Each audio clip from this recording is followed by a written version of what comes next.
আমরা নারী, আমরা শুরু লগ্ন থেকে বঞ্চিত, লাঞ্ছিত, কিন্তু আমরা এটা চাই না। আমরা চাই স্বাধীনতা, নিরাপত্তা। কিন্তু আমরা নারীরা নিরাপদ নই। শুধু আমরা নারী না, আমাদের 6 বছরের বাচ্চা শিশু, যার পুতুল খেলার বয়স, সেই বাচ্চাটাও নিরাপদ না। তার বোনের বাড়ি নিরাপদ না, ঘরে নিরাপদ না, বাইরে নিরাপদ না, স্কুলে নিরাপদ না, কলেজে নিরাপদ না। এমনকি আমি আজকে এই মানববন্ধনের জন্য এখানে আসছি, আমি ঠিক মতো ভালোভাবে নিরাপত্তার সাথে বাসায় ফিরতে পারবো কিনা সেটাও জানি না। আমি ঘৃণা জানাই, তীব্র নিন্দা জানাই সেই ধর্ষকদের, এবং তার সাথে নিন্দা জানাই সেই আইনজীবীদের যারা এই দর্শকদের পক্ষে দাঁড়িয়ে তাদেরকে আইনের ফাঁক ফোকর দিয়ে বের করে নিয়ে যাচ্ছে। আমি বর্তমান অন্তর্বর্তীকালীন সরকারকে বলতে চাই যে ধর্ষক চিহ্নিত হওয়ার সাথে সাথে যেন তাকে মৃত্যুদণ্ড দেওয়া হয়, ফাঁসিতে ঝুলানো হয়।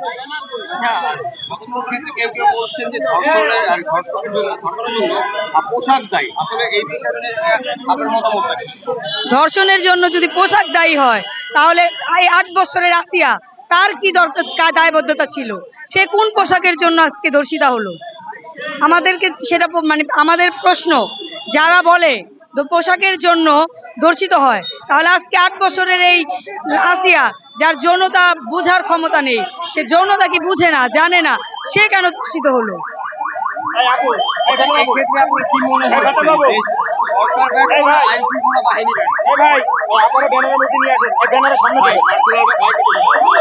আমি বলতে চাই আইন শৃঙ্খলা ব্যর্থ এবং সরকারও যথাযথ পদক্ষেপ নিচ্ছেন না।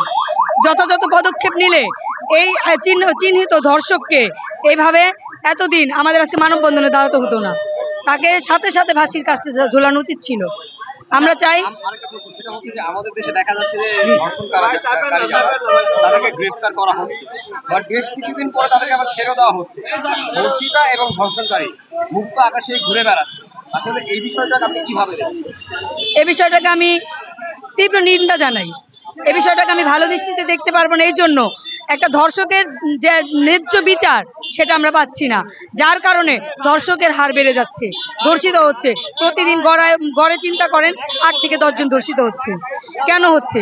এই ধর্ষকের বিচার হচ্ছে না বিধায়। আচ্ছা, আমরা যেহেতু দেশের আইন শৃঙ্খলা বাহিনী আদতেও সঠিক পথে নেই বা ওভাবে কাজ করছে না, তো একজন নারী হিসেবে দৈনন্দিন জীবনে চলার পথে আপনি নিজে কতটুকু সচেতন? আমি যতটাই সচেতন হই, এই বর্বরতার সমাজে এই নরপঙ্খী পশুদের হাত থেকে রক্ষা পাওয়া আমাদের জন্য সম্ভব না। কারণ যেখানে 6 বছরের 8 বছরের শিশু রক্ষা পাচ্ছে না, সেক্ষেত্রে আমরা যুবতীরা কিভাবে রক্ষা পাবো? তো সেজন্য আমরা বলতে চাই, অন্তর্বর্তীকালীন সরকারকে বলতে চাই, আপনি যদি প্রশাসন ব্যবস্থা সঠিকভাবে নিয়ন্ত্রণ করতে না পারেন, তাহলে আপনি গতি ছেড়ে দেন। আমাদেরকে আমরা পুনরাবৃত্তিতে চলে যাই।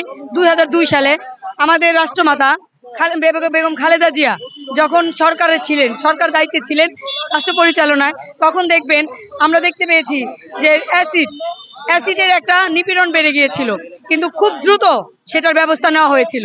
তাহলে আমাদের এই দিনের পর দিন, এই গত 1 সপ্তাহে কত ধর্ষণ হয়েছে আপনারা জানতে পেরেছেন। এমনকি গণধর্ষণ হয়েছে। বাসের মধ্যে স্বামীর সামনে 50 জন যাত্রীর সামনে 3 ঘন্টা যাবৎ একটা নারী ধর্ষিত হয়েছে, তাদের বিচার করা হয়নি। কেন হয়নি? এটা আমাদের অন্তর্বর্তীকালীন সরকারের কাছে আমাদের দাবি, উনি যদি আমাদের এই ন্যায় বিচার না করতে পারে, ধর্ষকের সঠিক যে বিচার, মৃত্যুদণ্ড, ফাঁসি, সেটা যদি কার্যকর না করতে পারে, তাহলে উনি দেশ পরিচালনার দায়িত্ব থেকে সরে যান এবং খুব দ্রুত নির্বাচন দিয়ে একটা সরকার গঠন করে সেই দেশকে পরিচালনা করার জন্য সুষ্ঠু ব্যবস্থা করে দেন। আচ্ছা, একজন নারী হিসেবে আপনি আগামীর বাংলাদেশ কেমন চাচ্ছেন? আমি একজন নারী হিসাবে আগামী বাংলাদেশ সবচেয়ে বড় কথা যেটা, সেটা হচ্ছে নিরাপত্তা এবং স্বাধীনতা চাচ্ছি। ধন্যবাদ। ধন্যবাদ।